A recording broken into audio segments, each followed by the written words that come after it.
Hello everyone and welcome to new video for learning Power BI. Today we are going to discuss a new feature that is available only last month, November 2022.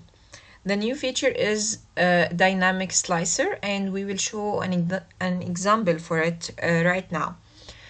People who already took the course with me implemented this project before where we can simulate x-axis like this change while keeping the same y-axis, and also can change y-axis while keeping x-axis.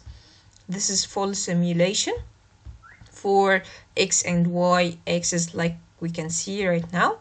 So the new feature is that we want the slicer value to be changed based on our selection for either x or y value.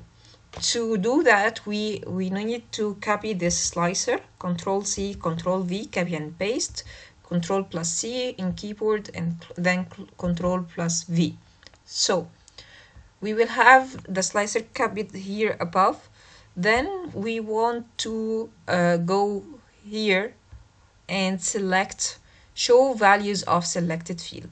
The selected field here is months. So when we click show values of selected field, it will show the values mentioned in month column like this. So I can change January, February, March, and we can see that x-axis is changing.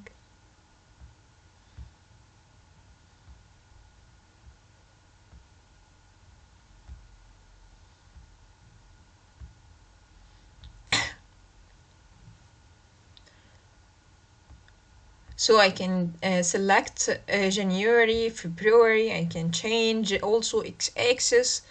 I can change y-axis as I could do previously. So full simulation for both x and y-axis plus slicer as well. If you are interested to know how we can implement such a project from scratch, please contact me via WhatsApp, this number, to take the interactive course. It's a private course, by the way. You will attend by yourself only with me, and I will guide you step by step how you can be expert in Power BI. If also I'm going to upload new videos explaining the new features of Power BI in the new version November 2022. So if you want to receive notifications about my new videos, please subscribe my channel. Thank you and good luck.